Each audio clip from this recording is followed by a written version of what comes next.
Turbochargers. Do you like them? Or are you a fool? Do you like big ones, small ones, in between ones with balls in them, ones with journals in them? Ones that bounce around on the end of your dump pipe? I don't know what that means. In this episode of Mighty Car Mods, we are installing the world's smallest production turbo onto one of our favourite vehicles in the entire universe. This is what it looks like, everybody. It's very, very small. But capable.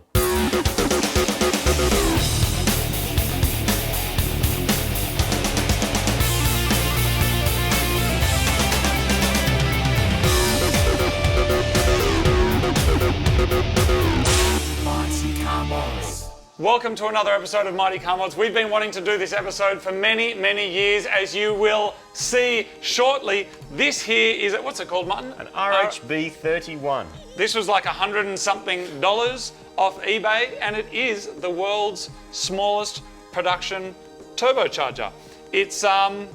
It's tiny. It's absolutely tiny. So it's made for like ATVs and stuff like that. Cheap. It's made for up to 600cc. It says on the box from like 120, 150 to 600. That's a pretty big range. We have no idea if this is going to work. If keen-eyed viewers will also notice, this is a turbo we're going to put on the K-Truck and decided that it was too small. Because the K-Truck could actually spool up a bigger one. But more on that shortly.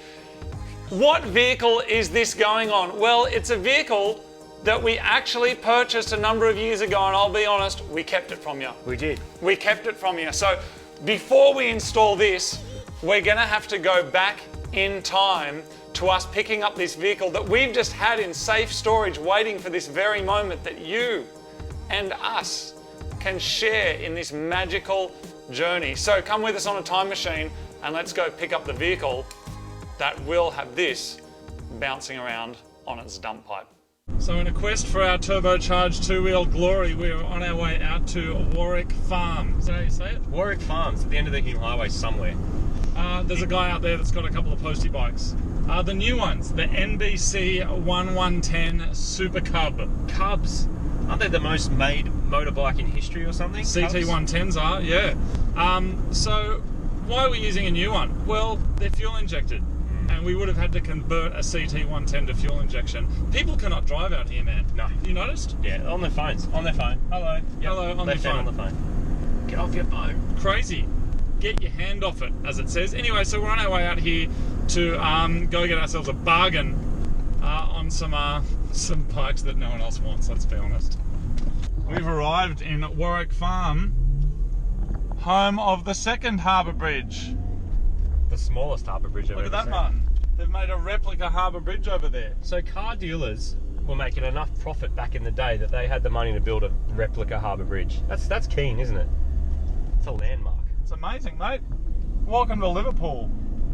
There's been a lot of Evos, haven't there? So many Evos. I've seen 9, 10, 7, no 8s yet. Now start the season because it's too much hot. We have plenty spiders, plenty snakes.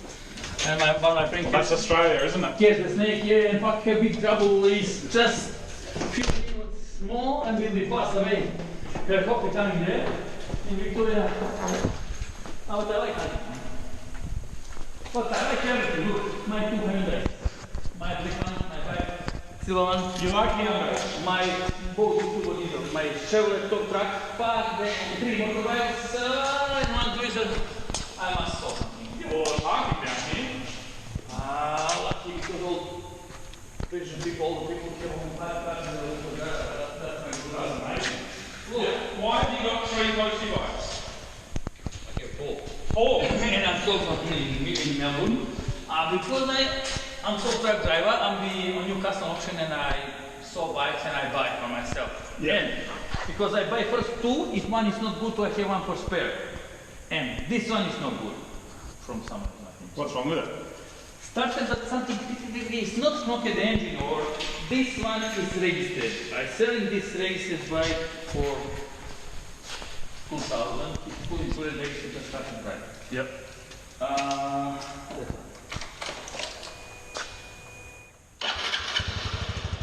Sounds just like a... So smooth. Sounds the same, doesn't it? I don't even need to go out on the road. Yeah. Right around the car park. No, I don't need to go on the road. I brought my helmet, but I don't need to. I can just... This one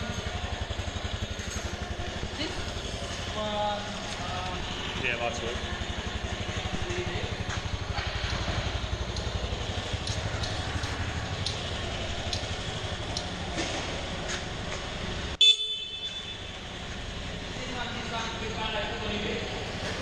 Okay.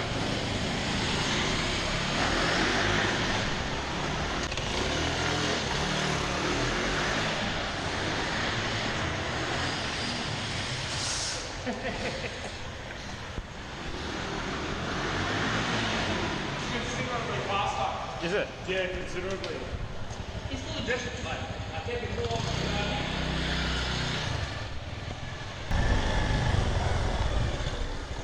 So we came to buy one and we bought two. 31, wasn't it? Yeah. Okay. 3,100. You count it, make sure it's good. Your security man's just here to make sure everything's okay. We were watching you. I was watching you on the security cameras going up and down on the boat. Oh, were ya? Yeah, that's right. right. Fun down there. For driving, always take a few boxes of beer, a few bottles of whiskeys and good food and everything, and feel well in the forest. We will there now going 28 of this month to be there to the 8 hours. So don't close some of this plastic after missing parts. That's a good little business. You'll have to go buy some more now. No. Better take it enduro. Oh, Enduro. Enduro Suzuki DR400 or something. I've been now last year in the holiday in Serbia. I buy DR800cc. I never don't see Suzuki DR800 in Australia, but in Europe have plenty. 800cc, one cylinder, 800. Yeah. If you can't start it by engine starter, no way to push it. He was like, no. In the fourth gear, fifth gear, my friend tried to push it me. No way. He always like sized the engine. He said, no, my friend, the engine is sized. What? I told him, no. I put the battery, boom, started because it's 800cc one cylinder like this, you know. Very good bike. But this one is too. When people see me on the road, you idiot on this small bike, buy a bigger bike to ride around. That's for me shame to riding this on the road, you know. But it's going well. It's shame to ride this on the road. A little bit, yeah. Because why shame? It looks like shopping, well, like shit, you know, like kids bike. But I'm happy if I never don't stop it on the road. Just ride in some bikes, good bikes, stop it somewhere, and I just think, hi guys, how are you? Still going, you know. That's good. Amazing. Just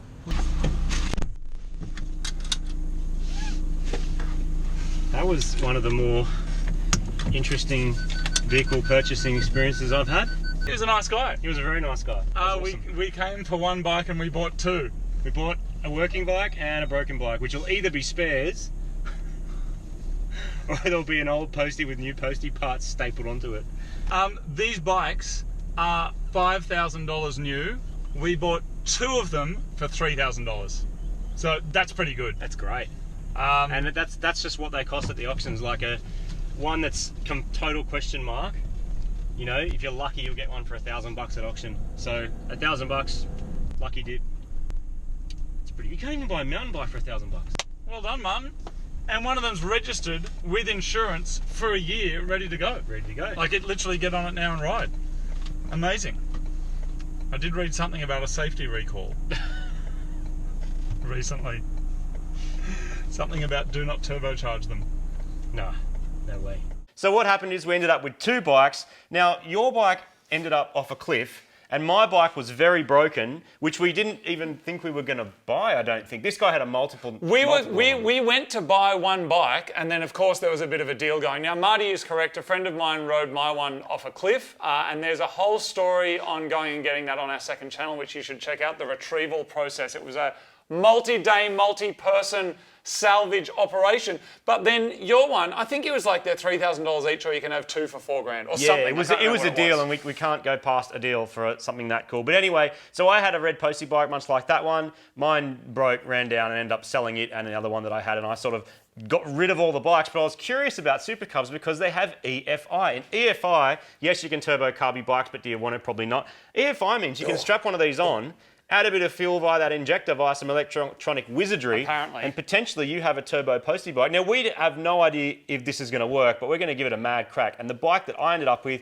had something wrong with the head. A chain guide breaks or wears It made out. noises it shouldn't make. Clicky noises. So anyway, a little while later, one of Benny Mechanical Stig's friends fixes these bikes for a living, and we gave it to him and he just fixed it, which was awesome. So now it's ready, including a turbo oil feed, which has been welded into the head, means that bike is ready to be turboed. Yeah. So today, we're going to give you a look at the bike, then we're going to turbocharge it. We're going to try. And we're going to see what happens. We don't know if it's going to work, but if you want to hang with us, we can work it out together. Let's have a quick look at the Super Cub. The very first Honda Super Cub launched in the late 1950s. Originally designed and built in Japan, they've been produced in over 20 countries since. They gradually evolved over the years, and in 2007, Honda started using their PGM FI fuel injection system, paving the way for us to turbocharge this nugget. Our Super Cub is rated to 6 kilowatts or 8 horsepower. With a tailwind and going down a hill, you might even be lucky enough to see triple digits on the speedo. But it clearly is an evolution of our beloved red CT110 Postie bike, even with its weird white and green styling that Honda must have borrowed from our Toyota Sierra show car. It just so happens that because we've got both of these bikes in our shed, this is a perfect time to run through some of the similarities and differences between the models. So this is an NBC 110 Super Cub. This particular model was made between 2013 and 2017, single cylinder. Apparently it makes 8 horsepower, slightly more than its older cousin, and 9.0 to 1 compression. The biggest difference that I can see is that this has EFI, and that's carby. Yeah, they've both got the same kind of brakes. The Super Cub has a chain cover, whereas this has got exposed chain. Have you got the parking brake thing, this double little doodle up the top? I think I do, yeah. Yeah, you got a stand on each side, a middle stand. I got a stand on each side, and I got a middle stand, yeah, because Postie edition. I got kickstart only, whereas you're going to have electric start. I've got electric start, and I think I've got it. Yeah, you can put a kickstart on if you want to, but it's just as easy to push start these things. They're so reliable. That one's also got a bit more aero. A bit more aero, so yeah, it's a bit more comfortable because you don't get smashed by the air here. You've got a little thing to hang your curry bag. And what else? You've got suspension setup's pretty much the same. The drums even look the same size, but this also has a speeder that goes down the front wheel. It's got a massive headlight at the front. Yeah. Yeah, with a bit more caging around it. They're both 110cc. Now, you might be looking at that and just kind of thinking, that's a pretty funny, cute-looking scooter, and I wouldn't even disagree with you. But the Super Cub, in continual production, is the most produced motor vehicle of all time. Over 100 million of them they hit a little while ago, and I think last year Honda marked their 400 millionth bike that they'd made. The fuel economy is just incredible. So if you think about the fact you can ride 100 kilometres on a standard soft drink bottle worth of fuel, which in Australia that's about $2. Yeah. 100 Ks for $2. Yeah, it's amazing. Crazy. It's amazing. So it's understandable as well why this is so popular. You often see them loaded up with all sorts of cargo on them. Some people put extra seats. There's, it's or whole families, depending on what country you're in. They kind of load people up on there in all sorts of different ways. So this one has 31,000 Ks on it, and again, it's got a program. It's got an electronic fuel controller computer. I'm pretty sure Honda used the same one the whole way through.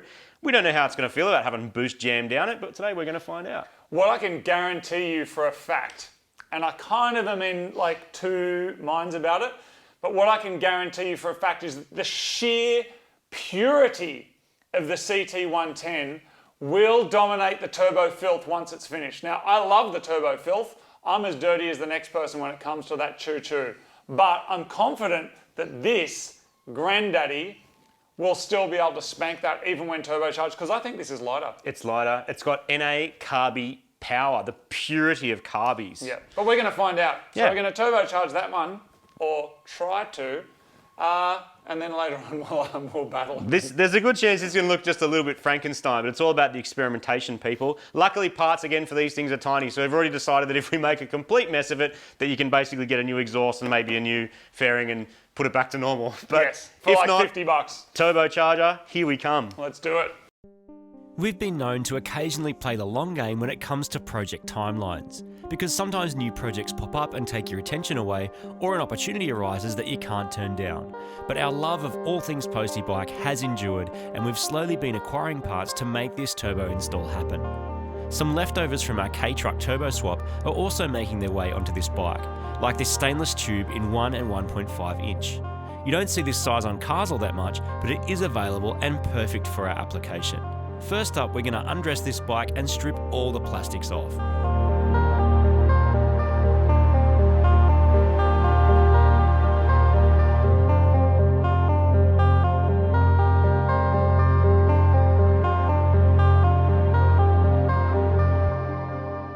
So we've got our fairings off, and you can straight away see that this is a little bit more complex than the original Postie. Here is our, our throttle body, I guess you call that, with a fuel injector and a fuel hose. So we'll have a high pressure pump somewhere in here as well. It's basically just a single cylinder version of what you'd find on a Honda car. You've got a ignition coil, looks like a downsized LS coil, spark plug there. And so what we need to do is get rid of this air box, because that has the inlet into the throttle body. We're going to get rid of that, and we're going to run our pipe from the turbo, hopefully through an intercooler. Do you need to intercool this? Probably not. We're going to do it anyway? Yes. Of course we are. Here we also have the ECU. Funnily enough, the brand name is actually the same as the carby that's on that old Honda. So I guess they got with the times and started making electronically controlled stuff. Ignition module, relays, other random stuff, all the grounds. So yeah, it's just a little bit more complex than the old one, but more or less going to be the same. Most of our turbo action, I think, is going to happen around here. So the turbo will go up somewhere. We're going to drain our old oil back into the filler cap just because we can. So we'll drill a hole in that or make something. It's the most efficient way of doing it. The most efficient way of doing it. And we do have a high pressure here somewhere. When Benny's mate put basically rebuilt the head, he put a little outlet in there. So we've just got to work out where that is. And then we will have our oil feed and we'll have our oil return. What we don't have is water, because there's no water on this bike. So the turbo is either going to survive or not. We'll see. Martin, bash plate's off, exhaust is off. We were just going to kind of cut it up on the bike, but we decided we might try and be semi-professional. I know. Or a professional with a semi. Yes, that's true. That's very funny. So Martin, there probably is just a couple of 12s up there holding the exhaust on. It's a massive exhaust. I reckon that's 10 mil internal diameter. It's got this big swing arm bolt, so I'll get rid of that. Okay, cool. Right, exhaust is coming off. Don't let me. Unless that bolt goes in.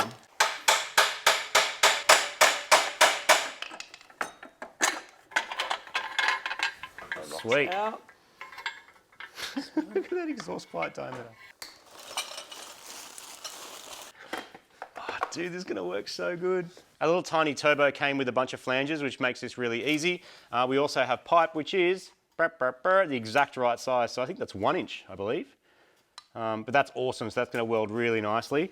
What we're going to do, because we don't have another one of these, if you're going to do it completely properly, you would make this whole bit of exhaust over again. Properly? So what we're going to do is we're going to use the stock exhaust to be basically Our step down adapter. a step up. Yeah, step up from whatever that is, which is yes. like 15 mil to 25 mil, which is probably what that is. So we're just going to cut that and cut it again and just get it back till it's the right size. Tack that on, put the exhaust back on, and then we'll be able to locate our turbo. And so when so exhaust gases are going to come out of here. Let's just run through the system, Martin. It's going to go down there. It's going to go Into this.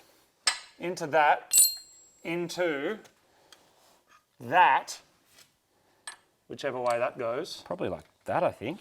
Then there's going to be a little pod filter here, and then the exhaust pipe is going to be on here, which is going to go on there and going to dump out there. Hopefully back into the same thing, or otherwise it's like a little dirt bike exhaust or something. It'd be cool if, we'll see what we can do. Amazing. And then, an intercooler. Yeah, of course. All right, let's chop this. You might be wondering why there aren't more turbocharged bikes made available new from manufacturers. Perhaps stop and think about what it might feel like to have your motorbike come on boost when you roll on the throttle. It sounds great, right? Now imagine that it's raining. That rush of power can make things pretty unpredictable when your contact patch between your bike and the road is the size of your fist. It turns out Honda already beat us to this idea with their turbocharged CX500 from the 1980s. The lure of pulling wheelies when you're already doing triple digits on the speedo is just too much to resist for some people, and that's why they tried out the turbo thing. We'll let you know exactly what doing a wheelie like that feels like when this turbo install is finished, because now it's up to us to finish what Honda started nearly 40 years ago. And as is often the case with any project that we work on, what we lack in engineering ability, we make up for in enthusiasm. So I'm just clocking the turbo to adjust this middle section here, and you can adjust both sides so these can stay in the same position that they're in, but the middle section where the bearings are, I'm just rotating that so that is going to face down like that. And look, it might take a little bit of fendagling, but we're just going to see if that orients correctly on the bike, and then work out what kind of piping and stuff we need to make sure that it is in a position that it can drain oil back into the dipstick holder, but also make sure that it's kind of not going to get in the way of your leg and pants and stuff. So let's have a look at that, and then I'll tighten it up. Working out where to place a turbo is often decided by access to an oil feed and an oil drain. We want to be able to gravity feed the oil back into the crankcase, so we're going to stick it up high. For maximum efficiency, you typically want the turbo right near the exhaust valve where the heat and pressure will spin the turbo up best. We're going to go for more of a tailpipe turbo install because it looks badass, and what it may cost us in power will make up in street cred. I'm going to weld our up pipe that gets the gases from the head into our turbo, and later on we'll heat wrap it so Cheryl doesn't burn herself. All right, that is our first pipe. A fabricator I am not, but that's our first piece of the puzzle. So now what we can do is tack that on, and then we've got another piece for up here, don't we? Yeah, somewhere. That's going from here up to here. It is worth mentioning that this turbo is most likely a copy of a Suzuki turbo from a K car. These are advertised to work from 125cc up to 660. Our bike is 110, so we're being optimistic that it will even spool up at all. There's only one way to find this out, however, and only one way to hear those wonderful sweet whooshing noises, and that is to commit, to cut, to weld and assemble our way into the world of motorcycling with boost pressure. I'll set you out some cans. Yes. Spray and stay, belt dressing, air duster, chain lube, throttle body and choke cleaner. I want you to get the middle one, the air duster, with your hand. Easy. Like this? Just peg it? Yeah, just peg it. No. I want to turn around and look the other way and do it over your head, over your shoulder. Oh, you think I'm faking it? Do it over your shoulder. You think I've been faking Do it over your shoulder. Easy, here we go. No way. No way. Thank you very much, Right Martin. in the middle. As requested, air duster. Boom! So what we're doing is we're just getting together the pipe that I've welded up, putting the turbo on top, and then Marty's made a little bracket that is going to be welded to the little luggage tray here. And we're just kind of moving all of these different parts around to try and get them into a position that it's going to make sense, particularly with the other feeds and stuff that have got to go in there. So once we've got that right, we can mark it and then start tacking some stuff together. That looks pretty good. Trying to tuck that exhaust pipe in as close as we can. Yep. Also be able to get to the bolts. Also have the turbo oriented the right way and have room for our dump pipe. But I think that's going to work. On that angle as well? Yeah, I think so. Right.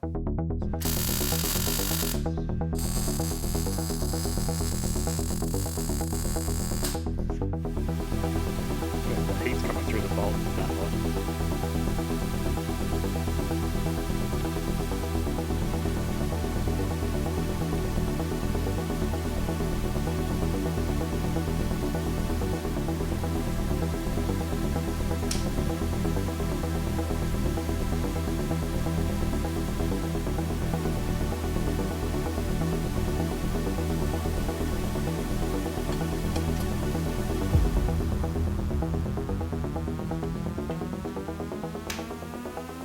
Oh yeah, she's hot.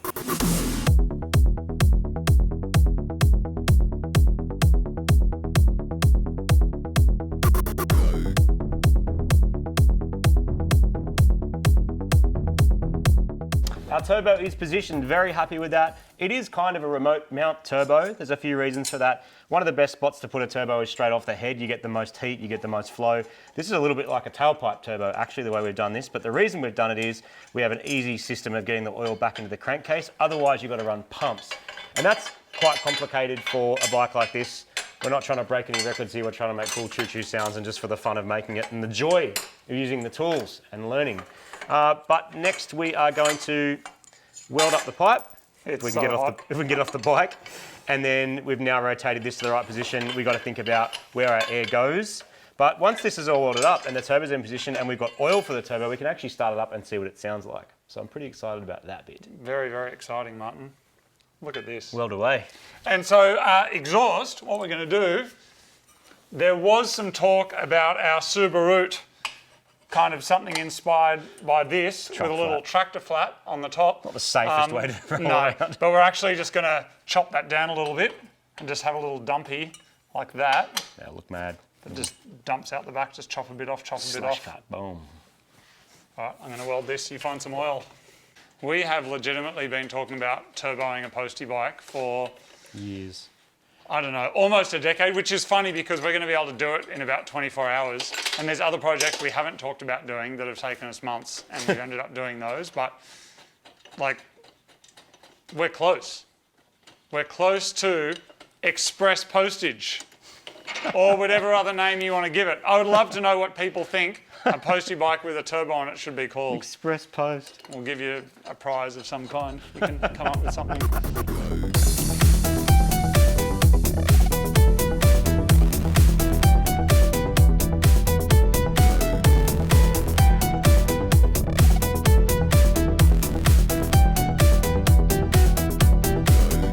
Can you just wiggle your end of that pipe a little bit, Martin? If I grab the long end of the pipe and just grip it, and do I just rotate it? Well, Spin it, or? see, the shaft of it's quite thin, but the head of it that goes into the out hole is quite bulbous, and I don't feel like I can actually get... Does it have two nuts either side of it? Yeah, it does, but the problem is the flange is so tight, Oh, right. I can't get them on unless I actually... I can, hold on, I'll try putting, if I finger the side of it... I've got a flange on this end too, that's weird. Hold on. Is that working for you? You're just smashing it in there. Oh, there we go. Did you get it? Yeah, that's in. How's it looking on your end? I'm just going to do the similar thing up here and at least start these nuts. Do you need the hammer? Nah, I think I'll be able to get in without. Probably needs a little bit of... Okay, I've screwed that one as far as it will go. Very good. And... This one's just super flappy. It's just really...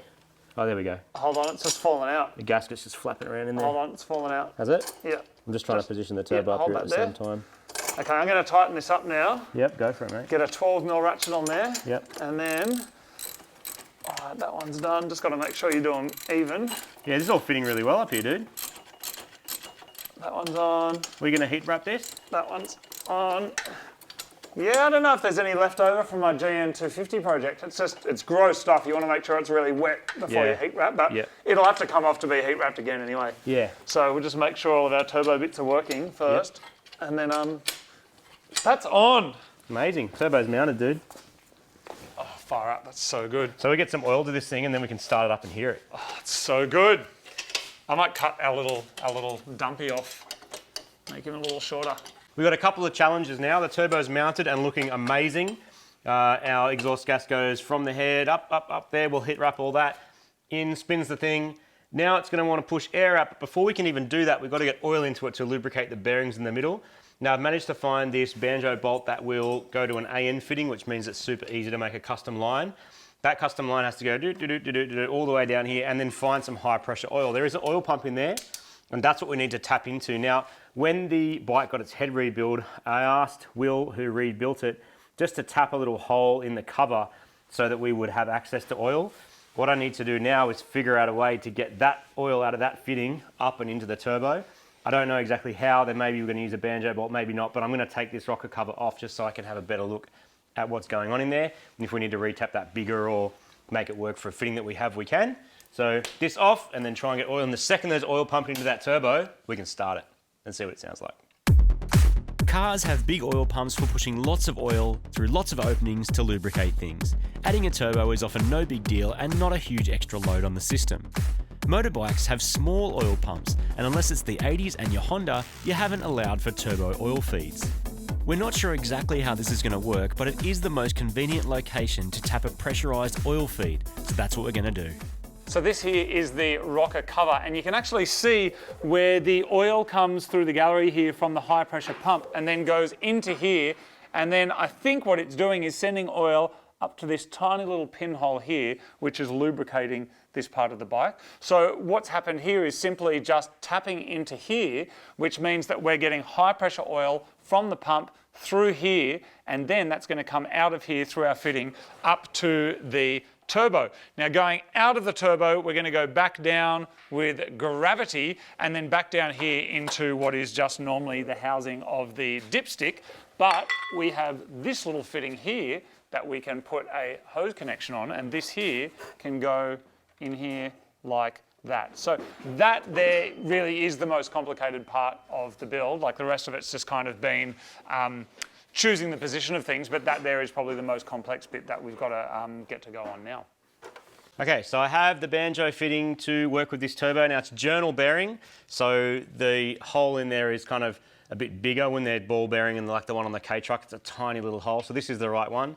That allows me to go from whatever size that is, it's probably just some standard oil feedy size, into a AN fitting, which means when I bolt that down, that will work for the turbo, but now we need to come out of here and go into the head. So we need to know our approximate length. We're going to need a 90 on there, I guess, and then we're going to have a hose. So it's probably going to come up along here, isn't it? Yeah. This is just to get an idea of how long, because what we're probably going to have to do is get a hose made up from like a hydraulics place to make all that work. So we're going to take the rocker cover with us and say, can we get out of this rocker cover in this size into an AN? So take the two fittings with us. So that tells us it's the approximate length. So if it's that long, it'll work. That's how long it is, yeah. Mad. So I've got the rocker cover, I've got a turbo, I've got a sample line of what I need, but I need a line that's a lot longer than this. So I'm going to go down to the local hydraulic place and see if they can make me something up. Usually it's good to sort of take as much stuff as you can, so be able to show them the various fittings and things that I've got and be, please make this, another longer version of this. So that's what I'm going to do, and then we're going to kick back into it once we've got some oil pressure so we can actually start the thing up. We'd have a little dumpy that I'd made before that was kind of RX-7 style that just kind of dumps out the back, but instead we've decided to go for more of the kind of traditional Postie scrambler look with a bit of a slash cut pipe here that we've just measured up. So it was this one before, but that looks a little bit, it just looks a little bit... It looks like a flaccid penis, let's not lie. Yeah. It looks like you're a bit cold and you've got no pants on. Whereas that there, I reckon, just looks a bit more like... It looks sick. Just looks like, yep. So that's going on. So we'll weld that on. Marty can go get those fittings sorted out, and we will see you again tomorrow. Bye.